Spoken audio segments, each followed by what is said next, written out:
नमस्कार, उड़ान आईएएस अकादमी के ई लर्निंग प्लेटफॉर्म पर आप सभी का स्वागत है। मैं हूं सुधीर वर्मा और इस वीडियो के अंतर्गत हम देखेंगे राष्ट्रीय समसामयिकी के कुछ ऐसे महत्वपूर्ण टॉपिक जो कि पिछले माह के छूट गए थे। पिछले महीने हमने राष्ट्रीय समसामयिकी से रिलेटेड कोई टॉपिक नहीं पढ़ा है, तो अभी हम लगातार 3-4 वीडियोस के माध्यम से इन टॉपिक को कवर करने का प्रयास करेंगे। तो आइए शुरू करते हैं। आज का पहला टॉपिक है दार्जिलिंग हिमालयन रेलवे मार्ग पर टॉय ट्रेन सफारी की शुरुआत पुनः कर दी गई है।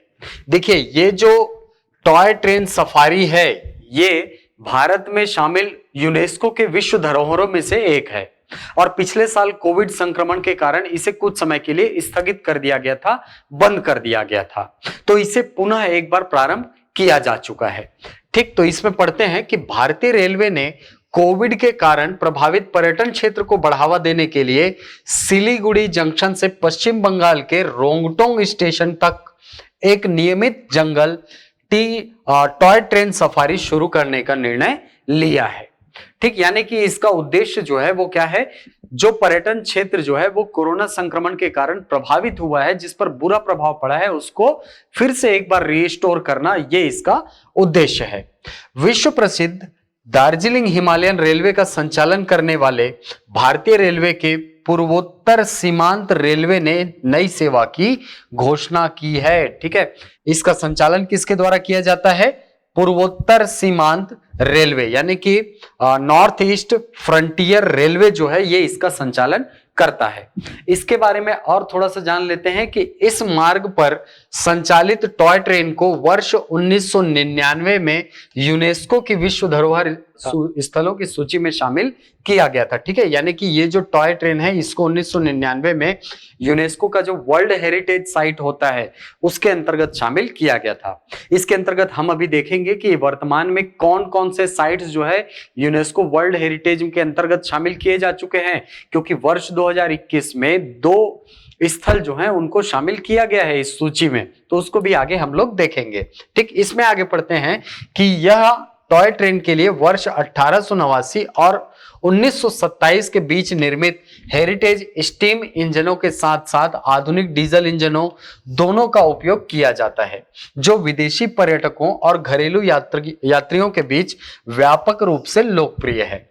देश में कोविड-19 महामारी के कारण लगभग 1.5 वर्ष पूर्व नियमित टॉय ट्रेन सेवाओं को निलंबित किए जाने के बाद रेलवे अधिकारी पर्यटन उद्योग को पुनर्जीवित करने का प्रयास कर रहे हैं। ठीक है, यानी कि इसको 1.5 वर्ष के बाद प्रारंभ किया जा रहा है। जैसा कि मैंने बताया कि पिछले समय में इसको कोविड-19 संक्रमण के कारण बंद कर दिया गया था।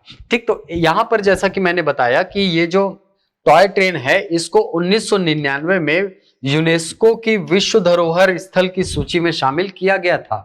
तो इसी प्रकार से वर्तमान में कुल 40 स्थल ऐसे हैं भारत में जिनको यूनेस्को के द्वारा विश्व धरोहर सूची में शामिल किया जा चुका है।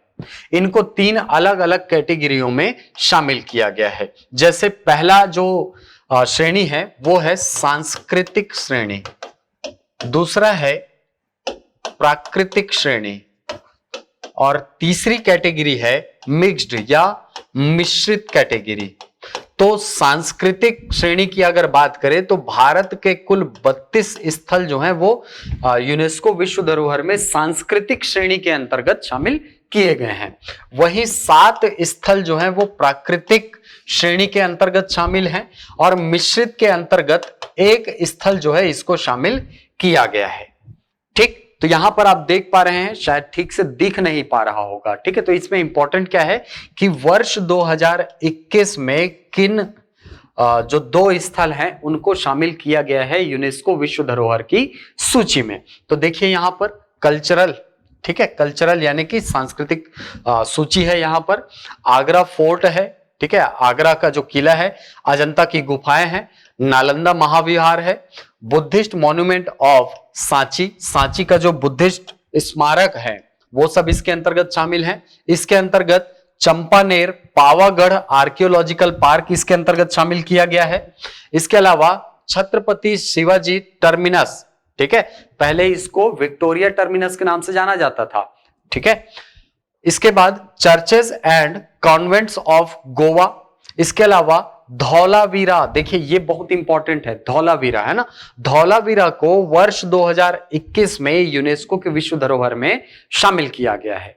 ठीक, इसके अलावा एलिफेंटा की गुफाएं हैं, एलोरा की गुफाएं हैं, फतेहपुर सिकरी, ग्रेट लिविंग चोला टेम्पल्स, यानी कि जो चोला मंदिर हैं, चोल साम्राज्य से संबंधित, उनको इसके अंतर्गत शामिल किया गया है। इसके अलावा group of monuments at Hampi, Hampi के जो मंदिर है, जो स्मारक है, उसको भी इसमें शामिल किया गया है। इसके अलावा महाबलीपुरम, ठीक है, महाबलीपुरम के जो स्मारक है वो शामिल है। इसके अलावा पट्टाड़कल, ठीक है, पट्टाड़कल जो है स्थल है, उसके स्मारकों को इसमें शामिल किया गया है। इसके अलावा हिल फोर्ट्स ऑफ राजस्थान, राजस्थान के जो पहाड़ी किले हैं उनको भी इसमें शामिल किया गया है। इसके अलावा historic city of Ahmedabad, Humayun का मकबरा, इसके अलावा जयपुर सिटी, काकतीय रुद्रेश्वर मंदिर, ठीक है, देखिए रामप्पा मंदिर इसी को कहा जाता है, तेलंगाना में जो स्थित है। ठीक है, पिछली वीडियो मैंने बताया था कि इसको भी वर्ष 2021 में शामिल किया गया है। तो याद रखिएगा, धौलावीरा और रामप्पा मंदिर, ये दो स्थल हैं जिनको वर्ष 2021 में यूनेस्को की विश्व धरोहर की सूची में शामिल किया गया है। ठीक, इसके अलावा खजुराहो है ना, और महाबोधि टेम्पल कॉम्प्लेक्स है बोध गया में जो स्थित है। इसके अलावा माउंटेन रेलवेज ऑफ इंडिया, ठीक है, जो माउंटेन रेलवे है उसको भी इसमें शामिल किया गया है। कुतुब मीनार, इसके अलावा रानी की वाव, ये कहां है, गुजरात में। इसके अलावा लाल किला जो कॉम्प्लेक्स है पूरा, उसको इसमें शामिल किया गया है। Rock shelter of Bhimbetka, Madhya Pradesh का है ये, है ना। इसके अलावा कोणार्क का सूर्य मंदिर, ठीक, उड़ीसा में स्थित है, आपको पता होगा।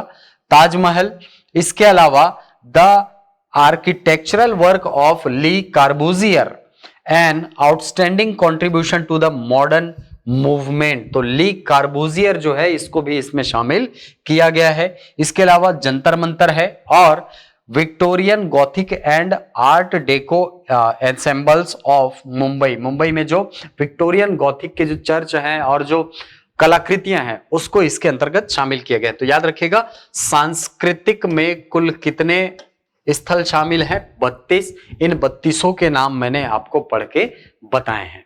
इसके अलावा प्राकृतिक श्रेणी में कौन कौन आते हैं, तो देखिए great Himalayan national park conservation area, ठीक है, ग्रेट हिमालयन नेशनल पार्क जो है इसके अंतर्गत आता है, इसको 2014 में शामिल किया गया था। इसके अलावा काजीरंगा नेशनल पार्क है, आपको पता होगा, असम में स्थित है, 1985 में इसको शामिल किया गया था।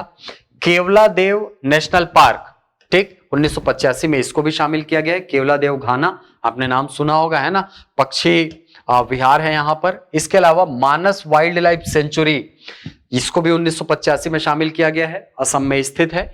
Nanda Devi and valley of flowers national park, ये उत्तराखंड में स्थित है, याद रखिएगा। ठीक, इसके अलावा सुंदरबन नेशनल पार्क पश्चिम बंगाल, है ना, 1987 में शामिल किया गया था। और पश्चिमी घाट, इसको वर्ष 2012 में शामिल किया गया था। ठीक, अभी जो एसीएफ का एग्जाम होने वाला है उसमें कहीं ना कहीं इन सेक्शन से क्वेश्चन आते हैं। ठीक, तो इसको आप अच्छे से तैयार करेंगे, है ना। एक है मिक्स्ड श्रेणी में, ठीक, कौन सा है, खंगचेंद जोंगा नेशनल पार्क, ठीक है, ये वर्ष 2016 में इसको शामिल किया गया है। याद रखिएगा, इसको हिंदी में ऐसा लिखा जाता है ना, खंगचेंद जोंदा नेशनल पार्क। ठीक, तो ये टोटल 40 स्थल हैं जिनको शामिल किया गया है यूनेस्को के विश्व धरोहर के अंतर्गत। ठीक, और इसी के अंतर्गत शामिल है हमारा टॉय ट्रेन सफारी, जिसको हमने यहां पर क्या देखा था, यहां पर हमने देखा था ना, हिल जो माउंटेन रेलवेज ऑफ इंडिया है, ये देखिए यहां पर माउंटेन रेलवेज ऑफ इंडिया, ये भी उसके अंतर्गत शामिल है। ठीक, चलते हैं अगले टॉपिक पर। चलिए, अगला टॉपिक है 63वां रेमन मैग्सेसे पुरस्कार। ठीक है, अभी हाल ही में रेमन मैग्सेसे पुरस्कार जो है वो फिलीपींस के सरकार के द्वारा घोषित किया गया है। तो आइए जानते हैं कि किसको मिला है इस वर्ष, ये क्रम कौन सा है। तो याद रखिएगा, 63वां रेमन मैग्सेसे पुरस्कार है क्यों दिया जाता है? देखिए, ये जो पुरस्कार है वो बेसिकली एशिया क्षेत्र के लिए है, यानी एशिया के अंतर्गत 5 कैटेगरी है जिसके अंतर्गत बेहतरीन कार्य करने वाले लोगों को चयनित किया जाता है और इस पुरस्कार से पुरस्कृत किया जाता है। ठीक, तो हाल ही में रेमन मैग्सेसे पुरस्कार 2021 की घोषणा की गई है। यह पुरस्कार प्रत्येक वर्ष 31 अगस्त को फिलीपींस की राजधानी मनीला में औपचारिक समारोह में प्रदान किया जाता है। ठीक, तो ये भी याद रखने वाली चीज है कि कौन जो है, किस सरकार के द्वारा ये जो रेमन मैग्सेसे पुरस्कार है वो दिया जाता है, तो याद रखिएगा फिलीपींस। ठीक, 2021 में विजेता कौन कौन है, किसको किसको दिया गया है? ठीक, तो सबसे पहले डॉक्टर फिरदौसी कादरी। ठीक, ये बांग्लादेश से हैं और वैक्सीन वैज्ञानिक है। ठीक है, वैक्सीन के निर्माण के संबंध में इनका योगदान है। अगला है मोहम्मद अमजद साकिब, जो कि पाकिस्तान से हैं, माइक्रो फाइनेंस में अग्रणी है। ठीक है, माइक्रो फाइनेंस एक कंपनी चलाते हैं और इनको पुरस्कृत किया गया है 63वें रेमन मैग्सेसे पुरस्कार से। ठीक, अगला है रॉबर्टो बेलोन, फिलीपीन। ये फिशर हैं, यानी जो मछली उत्पादन के क्षेत्र से ये जुड़े हुए हैं। इसके अलावा सामुदायिक पर्यावरणविद हैं। इसके अलावा स्टीवन मुंशी, जो कि यूएसए के हैं और मानव अधिकार कार्यकर्ता है। इसके अलावा वॉचडॉग है। ठीक, वॉचडॉग आपने बहुत ज्यादा नाम सुना होगा, वॉचडॉग। ठीक है, ये खोजी पत्रकारिता संबंधी इंडोनेशियाई समूह है, इंडोनेशिया का समूह है जो कि वॉचडॉग के नाम से जाना जाता है और खोजी पत्रकारिता के क्षेत्र में इन्होंने अभूतपूर्व योगदान दिया है। ठीक, देखिए इसके बारे में थोड़ा सा और जान लेते हैं कि रेमन मैग्सेसे पुरस्कार जो है 1957 में स्थापित किया गया था और इसे एशिया का सर्वोच्च सम्मान माना जाता है। इसको कभी कभी एशिया का नोबल भी कहा जाता है, इसको भी याद रखेंगे। इसका नाम फिलीपींस गणराज्य के तीसरे राष्ट्रपति रेमन मैग्सेसे के नाम पर रखा गया है। इसका नाम जो है वो फिलीपींस के एक राष्ट्रपति हुए जिनका क्रम क्या था, तीसरा। नाम क्या था, रेमन मैग्सेसे। इन्हीं के नाम पर यह अवार्ड जो है वो दिया जाता है। इस पुरस्कार का उद्देश्य एशिया में ऐसे व्यक्तियों एवं संगठनों को पहचानना और सम्मानित करना है जिन्होंने सार्वजनिक मान्यता के लक्ष्य के बिना विशिष्टता हासिल की है और उदारता से दूसरों की मदद की है। ठीक है, यानी कि ऐसे लोग जिनके ऊपर लोगों का बहुत ज्यादा ध्यान नहीं जाता है, लेकिन वो अपने काम में लगे रहते हैं और अपने क्षेत्र में उत्कृष्ट प्रदर्शन करते हैं, उन लोगों को ये जो रेमन मैग्सेसे पुरस्कार है इससे सम्मानित किया जाता है। ठीक, याद रखिएगा ये जो पुरस्कार है ये पारंपरिक रूप से 5 श्रेणियों में दिया जाता है। 5 श्रेणियां होती है जिसमें यह पुरस्कार दिया जाता है। कौन कौन से? पहला है सरकारी सेवा, ठीक है, गवर्नमेंट सर्विस से रिलेटेड जो लोग होते हैं। दूसरा सार्वजनिक सेवा। तीसरा है सामुदायिक नेतृत्व। चौथा है पत्रकारिता, साहित्य एवं रचनात्मक संचार कला। और 5वीं श्रेणी है शांति एवं अंतरराष्ट्रीय समझ। ये 5 कैटेगरी है जिनमें दिया जाता है रेमन मैग्सेसे पुरस्कार। ठीक, इस पुरस्कार को अंतरराष्ट्रीय स्तर पर एशिया के नोबेल पुरस्कार के रूप में मान्यता प्राप्त है। ठीक, यहां पर इमेज में आप देख पा रहे हैं जो 2021 के विजेता हैं। ठीक है, 2021 में जिनको रेमन मैग्सेसे पुरस्कार से सम्मानित किया गया है उनका नाम, ठीक है, इनका नाम है रॉबर्टो बेलोन, इनका नाम है फिरदौसी कादरी, इनका नाम है स्टीवन मुंशी, इनका नाम है मोहम्मद अमजद साकिब और ये है वॉचडॉग। ठीक है, इंडोनेशिया का मीडिया ट्रूथ क्रूसेडर्स, इस प्रकार से ये लोग अपना नाम चलाते हैं। ठीक है, इनकी कंपनी का जो टैग लाइन है वो क्या है? Media truth crusaders. ठीक, तो इन 5 को मिला है क्या? 63वां रेमन मैग्सेसे पुरस्कार। तो इन नामों को आप अच्छे से याद कर लीजिएगा और हो सके तो आप स्क्रीनशॉट ले सकते हैं। चलिए अगला टॉपिक है आयुष आपके द्वार अभियान। देखिए हाल फिलहाल में जब कोरोना संक्रमण काल चला तब एक शब्द आपने बहुत ज्यादा सुना होगा। वो शब्द क्या था? इम्यूनिटी। इम्यूनिटी जिसको हम हिंदी में बोलते हैं रोग प्रतिरोधक क्षमता। ठीक है, बहुत सारे लोग आपको एडवाइस करते हुए मिल गए होंगे कि गिलोय खाओ आपकी इम्यूनिटी बढ़ेगी, तुलसी खाओ इम्यूनिटी बढ़ेगी। इस प्रकार से लोगों ने बहुत सारे राय दिए कि भाई आप इम्यूनिटी बढ़ाने के लिए क्या क्या कर सकते हो, किन किन चीजों का सेवन कर सकते हो। आयुर्वेद की तरफ अभी जो हमारी जो भारत सरकार है उसके द्वारा बहुत ज्यादा ध्यान दिया जा रहा है। तो इसी के अंतर्गत आयुष आपके द्वार अभियान के नाम से एक कार्यक्रम जो है संचालित किया जा रहा है। इसके बारे में जानते हैं। आयुष मंत्रालय द्वारा देश भर में 45 से अधिक स्थानों पर आयुष आपके द्वार अभियान की शुरुआत की गई है। इस अभियान की शुरुआत आयुष भवन में कर्मचारियों को औषधीय पौधे वितरित करके की गई। इस अभियान की शुरुआत से जुड़ी गतिविधियों में कुल 21 राज्य भाग ले रहे हैं और इस दौरान 2 लाख से अधिक पौधे जो है वितरित किए गए हैं। ठीक है, तो याद रखिएगा, यहां पर ये देखिए ministry of Ayush government of India का स्क्रीनशॉट लिया गया है। यहां पर 15 प्रकार के जो औषधि हैं, ठीक है, 15 प्रकार की जो औषधि है उनको इस आयुष आपके द्वार अभियान के अंतर्गत शामिल किया गया है और इन पौधों का ही वितरण जो है इस अभियान के द्वारा किया जा रहा है। कौन कौन से है? तेज पत्ता, स्टीविया, ठीक है, स्टीविया अभी हाल फिलहाल में काफी ज्यादा चर्चा में है। स्टीविया को मीठी तुलसी भी बोला जाता है, इसको याद रखिएगा, है ना। इसके अलावा अशोक, जटामासी, गिलोय जिसको हम लोग गडूची भी बोलते हैं या गुडूची बोलते हैं। इसके अलावा अश्वगंधा, घृत कुमारी, एलोवेरा, है ना, शतावरी, गुग्गुल, तुलसी, सर्पगंधा, कालमेघ, ब्राह्मी, आंवला और लेमन ग्रास यानी कि नींबू घास जिसको हम बोलते हैं वो। ठीक है, तो इस प्रकार से कुल 15 ऐसी औषधियां हैं जिसको आयुष आपके द्वार अभियान के माध्यम से लोगों तक बांटा जा रहा है और लोगों को यह कहा जा रहा है कि भाई इस अभियान के माध्यम से आपके इम्यूनिटी को बढ़ावा मिलेगा। इसमें आगे पढ़ते हैं कि इस अभियान का उद्देश्य 1 वर्ष में देश भर के 75 लाख घरों में औषधीय पौधे वितरित करना है। ठीक, इन औषधीय पौधों में तेज पत्ता, ठीक है, यहीं पर सब उन पौधों का नाम है जो कि मैंने आपको बताया, है ना, 15 प्रकार के पौधे हैं। आजादी का अमृत महोत्सव के तहत वाई ब्रेक ऐप की शुरुआत, रोग निरोधी आयुष दवाओं के वितरण सहित कई अन्य कार्यक्रम पहले ही शुरू किए जा चुके हैं। ठीक है, तो बेसिकली जो है आजादी का अमृत महोत्सव हमारे यहाँ चल रहा है ना।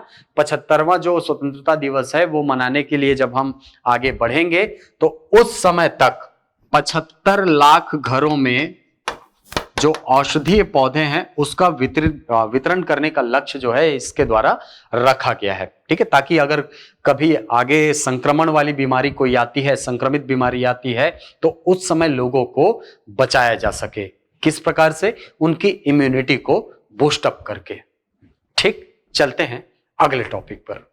चलिए, अगला टॉपिक है न्यू डेवलपमेंट बैंक का विस्तार। देखिए, न्यू डेवलपमेंट बैंक या जिसको हम लोग एनडीबी बोलते हैं, ठीक है, ये ब्रिक्स देशों के विकास के लिए बनाया गया एक बैंक था। ठीक है, ब्रिक्स क्या होता है? ब्रिक्स 5 देशों का समूह है जिसमें ब्राजील, रूस, इंडिया, चाइना और साउथ अफ्रीका, ये 5 देश शामिल हैं। ये 5 देश जो है इन्होंने आपस में मिल करके एक ऐसे बैंक का निर्माण किया जो कि अधोसंरचनात्मक रूप से विकास करने के लिए बैंकों को क्या करे? लोन दे या देशों को लोन दे। ठीक, तो उसी के अंतर्गत ब्रिक्स देशों के समूह द्वारा स्थापित न्यू डेवलपमेंट बैंक ने अपने विस्तार अभियान के हिस्से के तौर पर संयुक्त अरब अमीरात, उरुग्वे और बांग्लादेश को नए सदस्यों के रूप में शामिल कर लिया है। ठीक है, यानी कि ये देश जो हैं ये ऐसे देशों के रूप में शामिल हो गए हैं जिनको इस न्यू डेवलपमेंट बैंक के द्वारा ऋण दिया जा सकेगा। अब ये अधिकृत हो गए हैं। कौन कौन? एक है सऊदी अरब अमीरात जिसको हम लोग यूएई बोलते हैं। ठीक, सॉरी, संयुक्त अरब अमीरात, है ना। इसके अलावा आपका उरुग्वे है, इसके अलावा बांग्लादेश है। ये 3 कंट्रीज को नया शामिल किया गया है एनडीबी के अंतर्गत। क्लियर है? ठीक, ये काम क्या करती है एनडीबी? तो बेसिकली अधोसंरचना के विकास के लिए लोन प्रोवाइड करती है। ठीक है, जो सदस्य देश होते हैं, जैसे एनडीबी का कोई मेंबर सदस्य बना, ठीक है, ये 5 तो हैं ही, इसके अलावा यदि कोई अन्य देश इसका सदस्य बनता है तो उसको अधोसंरचना के विकास के लिए लोन प्रोवाइड किया जाता है। ठीक, यह वर्ष 2014 में ब्राजील के फोर्टालेजा में आयोजित छठे ब्रिक्स सम्मेलन में ब्रिक्स देशों द्वारा संयुक्त रूप से स्थापित एक बहुपक्षीय विकास बैंक है। ठीक है, तो याद रखिएगा एनडीबी का निर्माण या एनडीबी जो है ये स्थापित कब हुई थी? वर्ष 2014 में। किस सम्मेलन के द्वारा? तो नाम याद रखिएगा फोर्टालेजा। फोर्टालेजा जो है वो कहां स्थित है? ये स्थित है ब्राजील में। ठीक, इसके अलावा पढ़ते हैं कि इसका गठन ब्रिक्स और अन्य उभरती अर्थव्यवस्थाओं में नवाचार एवं अत्याधुनिक प्रौद्योगिकी के माध्यम से तीव्र विकास के लिए बुनियादी अवसंरचना एवं सतत विकास प्रयासों का समर्थन करने हेतु किया गया था। ठीक है, तो बेसिकली बोलने का मतलब यह है कि जो अन्य अर्थव्यवस्थाएं हैं इन पांचों के अलावा, ठीक है, ब्रिक्स जो मेंबर हैं इसके अलावा जो अन्य अर्थव्यवस्थाएं हैं जिनके विकास की गति अच्छी है उनको अधोसंरचना के विकास के लिए लोन प्रोवाइड करना, ये इसका उद्देश्य है। इसको गठन करने का उद्देश्य यही है। ठीक, इसका मुख्यालय जो है वो शंघाई चीन में स्थित है। यह वर्ष 2018 में न्यू डेवलपमेंट बैंक ने संयुक्त राष्ट्र के साथ सक्रिय और उपयोगी सहयोग के लिए एक मजबूत आधार स्थापित करते हुए संयुक्त राष्ट्र महासभा में पर्यवेक्षक का दर्जा प्राप्त किया था। ठीक है, ये आपके लिए उतना इंपॉर्टेंट नहीं है। इंपॉर्टेंट क्या है? इंपॉर्टेंट है पहला चीज, कौन कौन से देश इसके अंतर्गत अभी हाल ही में शामिल किए गए हैं। तो याद रखिएगा संयुक्त अरब अमीरात, दूसरा उरुग्वे और तीसरा बांग्लादेश। चलते हैं अगले टॉपिक पर। चलिए, अगला टॉपिक है ओरांग राष्ट्रीय उद्यान। ठीक है, ओरांग राष्ट्रीय उद्यान जो है वो भारत के असम राज्य में स्थित है। और जानते हैं इसके बारे में कि ये क्यों चर्चा में है। तो देखिए, असम मंत्रिमंडल ने हाल ही में राजीव गांधी राष्ट्रीय उद्यान का नाम बदलकर ओरंग राष्ट्रीय उद्यान करने का निर्णय लिया है। ठीक है, यानी कि ये जो राष्ट्रीय उद्यान है उसका नामकरण पहले क्या था? पहले इसका नाम क्या था? राजीव गांधी राष्ट्रीय उद्यान। अब इसका नाम बदलकर क्या किया गया है? ओरांग राष्ट्रीय उद्यान। क्लियर? ब्रह्मपुत्र नदी के उत्तरी तट पर स्थित ओरंग राष्ट्रीय उद्यान असम का सबसे पुराना गेम रिजर्व है। जैसे कि हमारे यहाँ कुटरू है, ठीक है, बीजापुर में कुटरू स्थित है, वैसे ही यहां सबसे पुराना गेम रिजर्व असम का वो कौन है? ओरंग राष्ट्रीय उद्यान, जिसे वर्ष 1915 में अंग्रेजों द्वारा गेम रिजर्व के रूप में अधिसूचित किया गया था। ठीक, वर्ष 1999 में इसे राष्ट्रीय उद्यान में अपग्रेड किया गया था और वर्ष 2016 में इसे टाइगर रिजर्व के रूप में मान्यता दी गई थी। ओरंग राष्ट्रीय उद्यान एक सींग वाले गैंडों, बाघों, हाथियों, जंगली सुअर, पिग्मी हॉग और विभिन्न प्रकार की मछलियों के लिए प्रसिद्ध है। तो देखिए, एक सींगी गैंडा, टाइगर, हाथी और ये है पिग्मी हॉग। ठीक है, छोटे आकार का सुअर होता है बेसिकली, है ना। असम में वर्तमान में 7 राष्ट्रीय उद्यान हैं: काजीरंगा, मानस, ओरांग, नामेरी, डिब्रू-सिखोवा, रायमोना और देहिंग पटकाई। तो ये 7 राष्ट्रीय उद्यान जो है वो वर्तमान में असम में स्थित है। कमेंट बॉक्स में बताइए कि सबसे ज्यादा राष्ट्रीय उद्यान हमारे देश में किस राज्य में है। बहुत इंपॉर्टेंट क्वेश्चन है। ठीक, चलते हैं अगले टॉपिक पर। चलिए, अगला टॉपिक है पृथ्वी का सबसे उत्तरी द्वीप। देखिए, कुछ समय के पहले ओडैक नाम का एक जगह था। ठीक है, ओडाक्यू जिसको हम बोलते हैं, ये देखिए यहां पर दिख रहा है आपको, है ना, या इसी को ओडैक भी बोला जाता था, ओडैक ऐसा। ठीक है, ओडैक या ओडैक्यू जो जगह है उसको सबसे उत्तरी हिस्सा माना जाता था पृथ्वी का। अभी हाल ही में जो शोधकर्ता वैज्ञानिक है उन्होंने कहा है कि भाई ये जो ओडैक्यू या ओडेक है इसके और उत्तरी भाग में हमको एक आइलैंड मिला है। ठीक है, जिसके संबंध में एक डिक्री भी जारी कर दी गई है। देखिए, इसको डिक्री बोलते हैं। ठीक, इसमें क्या लिखा है? It has come to the attention of the High Council of Nova Scotia that a new island has been discovered off the coast of Greenland। यानी कि जो ग्रीनलैंड है उसके उत्तरी हिस्से में एक द्वीप खोजा गया है। टेंटेवली नेम्ड क्वार्टेक अवन्नार लेक। ठीक है, अवन्नार लेक, ये जो आइलैंड है इसका नाम क्या है? क्वार्टेक अवन्नार लेक। ठीक है, इसको आगे देखेंगे कि इसको कैसे लिखा जाता है ना। इस द्वीप को पृथ्वी के सबसे उत्तरी इलाके के रूप में चिन्हित किया गया था। ठीक, तो यहां से आप बोल सकते हैं कि पहले ये जो ओडैक्यू या ओडेक नाम का जगह था, इसको सबसे उत्तरी क्षेत्र माना जाता है पृथ्वी का, माना जाता था। ठीक है, लेकिन अभी हाल ही में जब से ये आइलैंड जो है, ठीक है, इसका नाम क्या है, क्वार्टिक अवन्नार लेक। ठीक है, थोड़ा सा कठिन है याद करने के लिए नाम, लेकिन सुनकर आपको याद हो जाएगा।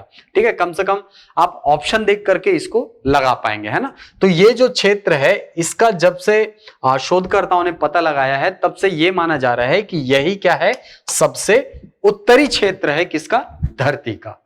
ठीक, इसी में आगे थोड़ा सा देख लेते हैं कि यह नया द्वीप समुद्र तल की मिट्टी और मोराइन यानी मिट्टी, चट्टान एवं अन्य सामग्री जो ग्लेशियरों में गति के कारण पीछे छूट जाती है। आपको पता होगा कि ग्लेशियर जब पिघलते हैं तो कुछ सामान जो है वो पीछे छूटता जाता है, क्योंकि ग्लेशियर आगे बढ़ते जाते हैं। इन सभी से मिलकर बना है और इस द्वीप पर किसी भी प्रकार की वनस्पति नहीं है। एक निर्जन आइलैंड है ये, जिस पर न तो वनस्पति है न लोग रहते हैं। ठीक, शोधकर्ताओं के समूह ने सुझाव दिया है कि इस द्वीप को क्यूकटार्क अवन्नार लेक नाम दिया जाए, क्योंकि ग्रीनलैंडिक भाषा में इसका अर्थ है सबसे उत्तरी द्वीप। ठीक, तो यहां पर आप देख पा रहे हैं, ठीक है, ये कौन सा एरिया है, ये एरिया है ग्रीनलैंड का। ठीक है, और ग्रीनलैंड का जो सबसे उत्तरी हिस्सा है वो क्या है, ओडेक या ओडैक्यू जिसको हमने कहा। ठीक, तो अभी हाल ही में इस ओडैक्यू के और उत्तरी भाग में ये जो क्षेत्र है क्यूकटार्क अवन्नार लेक, इसको खोजा गया है शोधकर्ताओं के द्वारा। ठीक, और इस संबंध में चूंकि डिक्री जारी हो गया है, तो आप ये मान सकते हैं कि सबसे उत्तरी हिस्सा क्या है, यही आइलैंड है। क्लियर है, चलिए चलते हैं अगले टॉपिक पर। चलिए, तो अब आते हैं हमारे अगले सेक्शन में, जो है प्रश्नोत्तर का सेक्शन। पहला प्रश्न है, हाल ही में खोजे गए पृथ्वी के सबसे उत्तरी द्वीप का नाम क्या अनुशंसित किया गया है, क्या नाम रखा जाना चाहिए, शोधकर्ताओं ने क्या कहा है। ऑप्शन है क्यूकटार्क अवन्नार लेक, या ओडैक्यू, ग्रीनलैंडिया, या विक्ट्री। तो इसका आंसर आप हमको कमेंट बॉक्स में बताएंगे। अभी जस्ट पिछला टॉपिक हमने इसी को पढ़ा है।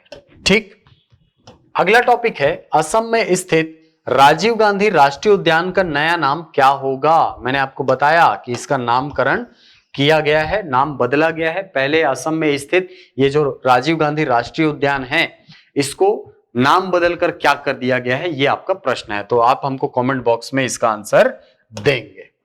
चलिए भाई, अगला क्वेश्चन, न्यू डेवलपमेंट बैंक ने अपने विस्तार अभियान के हिस्से के तौर पर हाल ही में किन देशों को शामिल किया है। ऑप्शन है ईरान, उरुग्वे और बांग्लादेश। दूसरा है संयुक्त अरब अमीरात, उरुग्वे और क्यूबा। तीसरा ऑप्शन है संयुक्त अरब अमीरात, इराक और बांग्लादेश। चौथा है संयुक्त अरब अमीरात, उरुग्वे और बांग्लादेश। तो चलिए, इसका आंसर भी आप हमको कमेंट बॉक्स में बताएंगे। अगला प्रश्न है, रमन मैग्सेसे पुरस्कार किस देश के द्वारा प्रदान किया जाता है। बहुत आसान सा प्रश्न है, बहुत बार एग्जाम में पूछा गया है और आज भी उतना ही इंपॉर्टेंट है। तो चलिए, इसका आंसर भी आप हमको कमेंट बॉक्स में बताएंगे। भारत में स्थित यूनेस्को विश्व धरोहरों की संख्या कितनी है। चलिए भाई, इसका आंसर भी आप हमको कमेंट बॉक्स में बताएंगे। ऑप्शन है 38, 39, 40 या 41। ठीक, तो ये था सितंबर माह के राष्ट्रीय समसामयिकी का भाग 1। अभी इसके अंतर्गत और वीडियोस आनी बची हैं। आशा करता हूं ये वीडियो आपको पसंद आया होगा। मिलते हैं अगली कक्षा में कुछ नई जानकारियों के साथ, कुछ नए प्रश्नों के साथ। तब तक के लिए धन्यवाद।